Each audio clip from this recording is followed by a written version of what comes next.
There's absolutely no political relationship between the Jewish people and Jerusalem. It's merely a holy city. The Jewish people don't have a capital. We never had a capital. Countries have capitals. States have capitals. That's the definition of a capital. Capital, dictionary, noun, the most important city or town of a country or region. Now, the Jewish people are not a country or region. The Jewish people are a religious community. We pray towards Jerusalem, but we relate to Jerusalem only as a holy city, not as a political capital city of the Jewish people. And all of those overtures that we make to Jerusalem and the yearning that Jews have for Jerusalem is only as a holy city, not as a capital city. And because it's a holy city, it doesn't matter who has sovereignty over it. Jerusalem is just as holy and just as much Jerusalem, whether it's under the auspices of the Turks or the Romans or the British or whoever. It's important to know that the Zionists were the ones that started this business of the capital of the Jewish people, and it's an idea that conflicts directly with the teachings of Judaism. At Mount Sinai in the desert, the Torah says, the Bible says about us, Hayom hazeh niyeh la'am. That's when we became a people. The Jewish people aren't a people because of a land. We're not a people because of a language. We're not a people because of a culture. We're a religion, and when we were deputized into the religion, when we accepted the religion given to us by God, that's when we became the Jewish people. We had no land, no territories, we had no capital city, and in fact, our commentators say the reason why God gave the Jews the Torah in the desert before they went into the Holy Land was in order to teach them that land, country, has nothing to do with your Jewishness. Your Jewishness is because you accept the religion.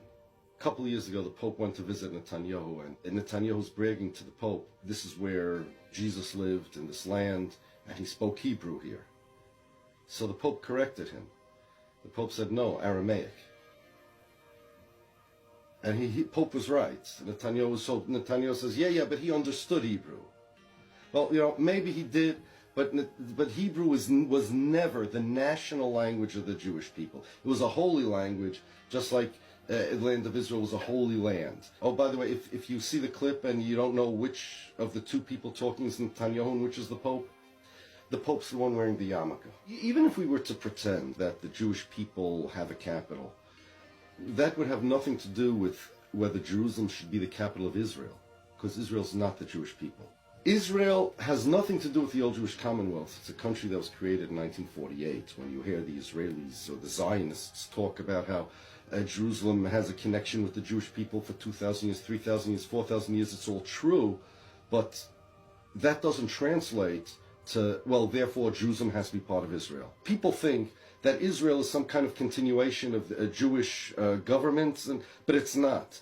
It's a completely different form of government, completely different values, completely different ideology, and completely different people. These are not religious Jews that are running the country. These are atheists. And yet, the Israeli prime ministers from Ben-Gurion all the way up to Netanyahu use the Bible as an excuse for ownership of the land. Ben-Gurion, he says the mandate is not our Bible, but the Bible is our mandate. This is a man that didn't believe the Bible was given by God. He didn't believe God ever spoke to prophets. He didn't believe it at all. Neither does Benjamin Netanyahu. It says in the Bible, watch the Sabbath to keep it holy. Netanyahu doesn't refrain from work on the Sabbath. It says not to eat non-kosher food in the Bible. Does Netanyahu do that? No. There is nothing holy in the Bible that Netanyahu cares about. The only thing he cares about is his land.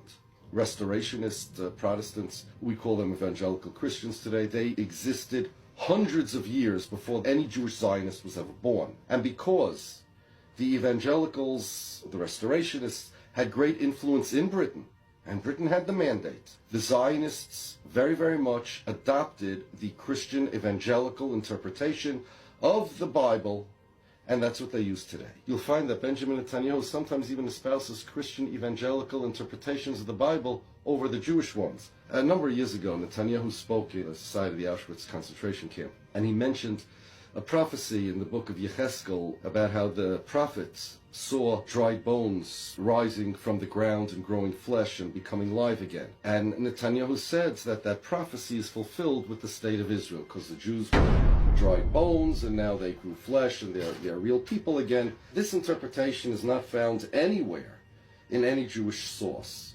because in Judaism, this is impossible. But for over a century, this has been a Christian evangelical interpretation. The Zionists, when they talk about the Bible, they're not talking about the Judaic version of Judaism and Jewishness. They're talking really about the Christian evangelical version. Netanyahu has no right to claim that his state is mine. I was born in America. My father was born in Poland. My mother's family's from England. We have nothing to do with Israel. We're Jews. We're observant Jews. We're religious Jews. I wear a yarmulke. Netanyahu doesn't.